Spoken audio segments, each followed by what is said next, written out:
Hello everyone, welcome to self smart study. आज की video में मैं उत्तर प्रदेश का जो पैट का एग्ज़ाम हुआ था पिछले साल 2021 में, उसका रिज़ल्ट भी आ चुका है और उसकी मेरिट लिस्ट भी लग चुकी है।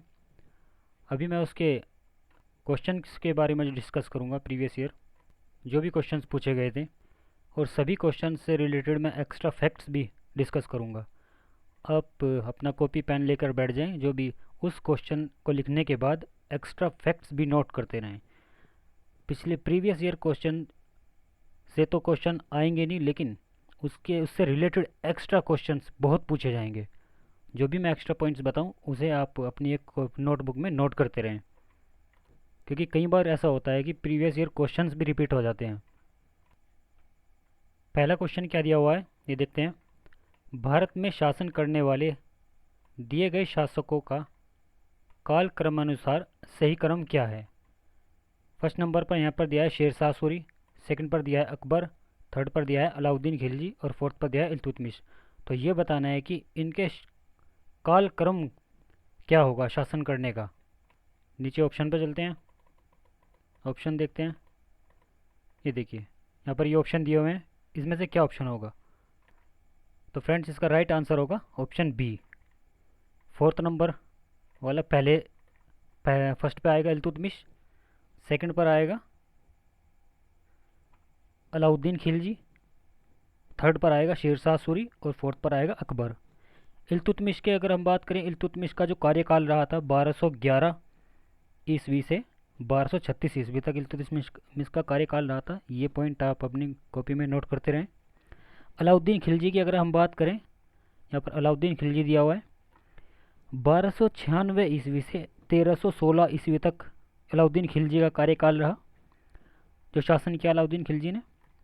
शेरशाह सूरी ने 1486 ईस्वी से 1545 ईस्वी तक शासन किया, और अकबर ने जो शासन किया 1542 ईस्वी से 1605 ईस्वी तक शासन किया। अभी हम हिंदी में चलते हैं, इल्तुतमिश के बारे में थोड़ा डिस्कस करते हैं। इल्तुतमिश मामलुक राजाओं में तीसरा राजा था।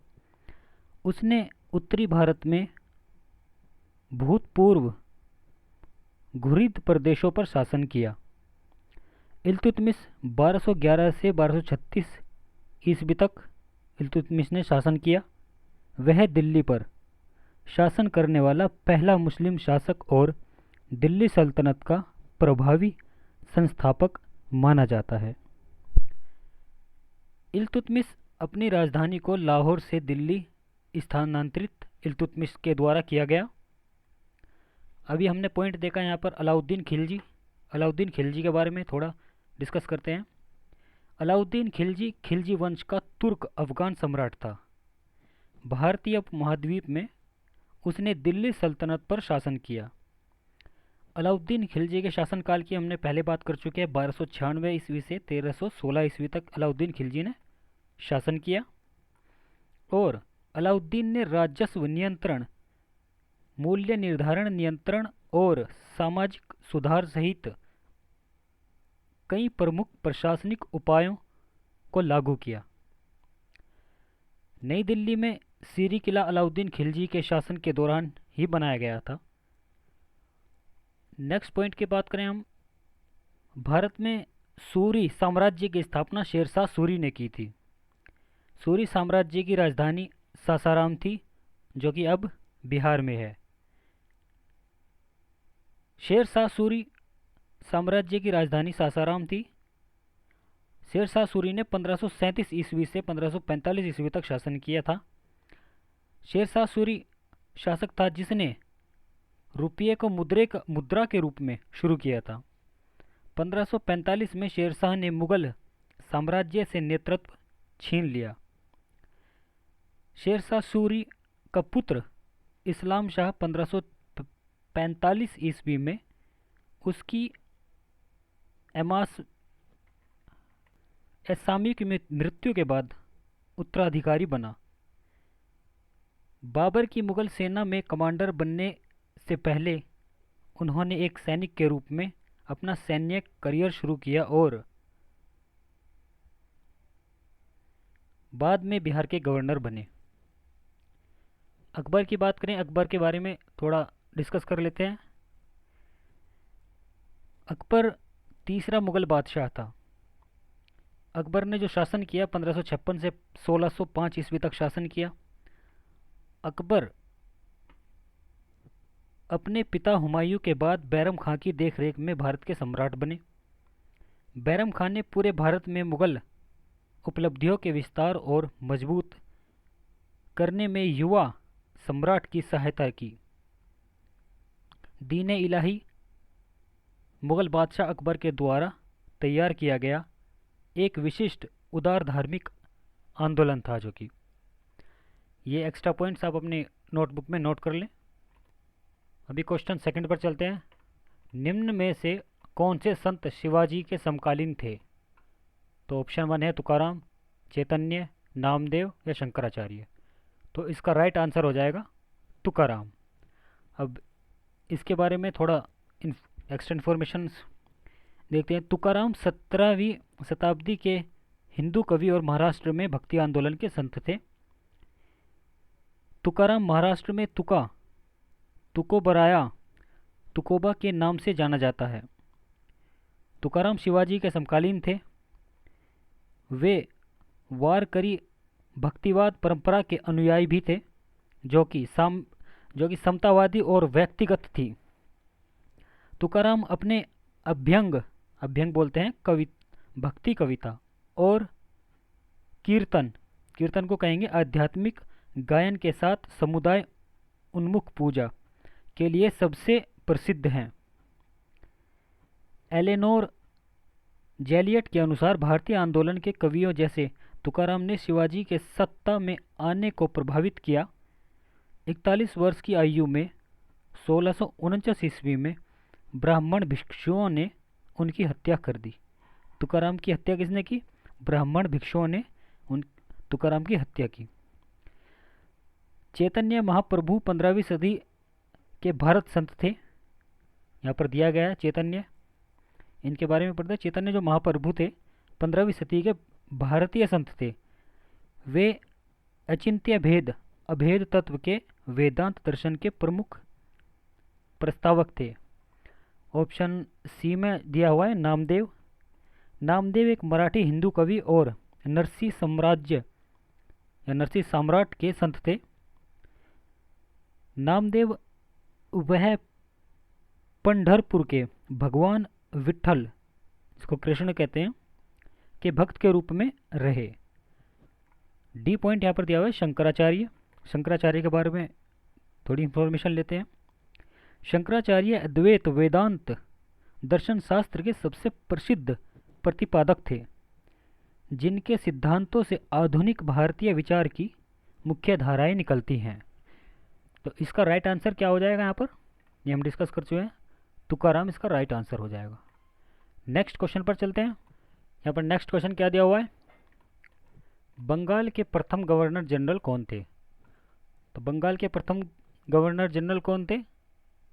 तो इसका एक तो दिया ऑप्शन दिया हुआ है lord Clive, lord Warren Hasting, lord Lytton और lord Ripon.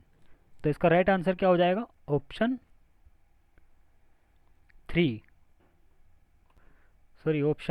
B, lord Warren Hasting Bengal के प्रथम गवर्नर जनरल थे। लॉर्ड वारेन हेस्टिंग बंगाल के पहले गवर्नर जनरल थे।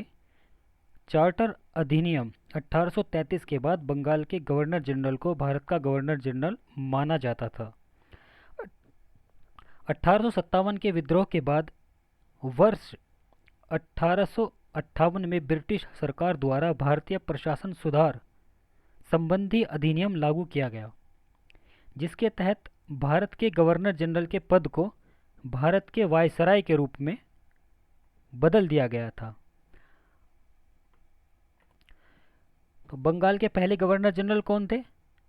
लॉर्ड वारेन हेस्टिंग्स, जिनका कार्यकाल रहा था 1773 से 1785 ईस्वी तक। और भारत के पहले गवर्नर जनरल कौन थे? लॉर्ड विलियम बेंटिक, जिनका कार्यकाल क्या रहा था? 1828 से 1835 ईस्वी तक। 1828 टू 1835।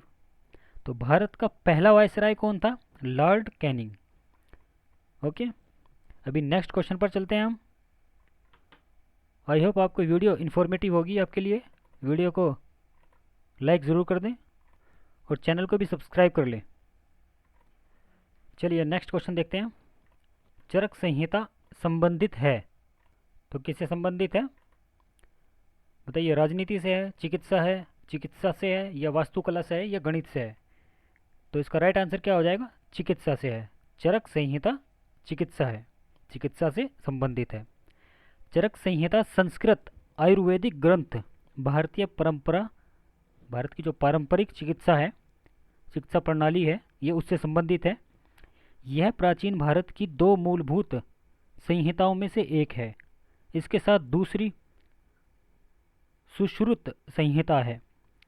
यह बृहत्तीय चरक संहिता, सुश्रुत संहिता, बाणभट्ट कृत, जो तीन महान ग्रंथों का समूह है में से एक है। चरक संहिता में भोजन, स्वच्छता, निवारण, चिकित्सा शिक्षा और चिकित्सक नर्स रोगी के सामूहिक कार्य के महत्व पर जोर दिया गया है, जो स्वास्थ्य में सुधार के लिए बहुत आवश्यक है। यह जो पुस्तक है अग्निवेश संहिता पर आधारित है, जो 9वीं शताब्दी ईसा पूर्व में अग्निवेश द्वारा लिखित एक विश्वकोश चिकित्सा संग्रह है। 100वीं ईसा पूर्व से 200 ईसा पूर्व के बीच चरक ने इसे फिर से लिखा और इसका नाम बदलकर क्या रख दिया गया? चरक संहिता। अभी नेक्स्ट क्वेश्चन पर बढ़ते हैं। नेक्स्ट क्वेश्चन क्या दिया गया? निम्नलिखित का मिल। ओके, तो ये है फिफ्थ क्वेश्चन करते हैं पहले। निम्न में से कौन सा जोड़ा सही नहीं है? तो हमें यह देखना है कि निम्नलिखित में से कौन सा जोड़ा सही नहीं है। यहाँ पर क्या दिया है? BC 261 BC में कलिंगा का युद्ध हुआ था। क्या ये सही है? हाँ, बिल्कुल सही है। 78 AD में शक संवत की शुरुआत हुई थी। क्या ये सही है? ये पॉइंट भी सही है। 622 AD में मुस्लिम युग की शुरुआत हुई थी। क्या ये सही है?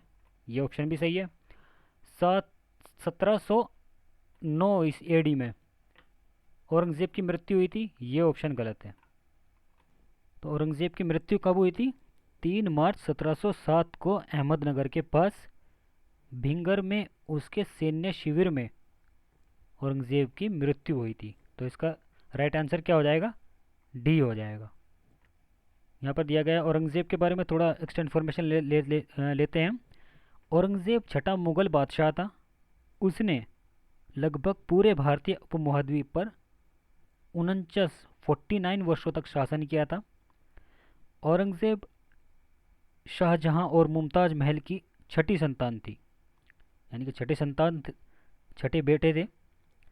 3 मार्च 1707 को अहमदनगर के पास भिंगर में उनके सैन्य शिविर में उनकी मृत्यु हो गई थी। यहाँ पर दिया गया है कलिंगा युद्ध। कलिंगा युद्ध के बारे में अशोक के मौर्य सम्राट, जो अशोक का मौर्य साम्राज्य था और कलिंग राज्य के बीच की लड़ाई थी। जो कलिंगा का युद्ध था किन किन के बीच में हुआ था?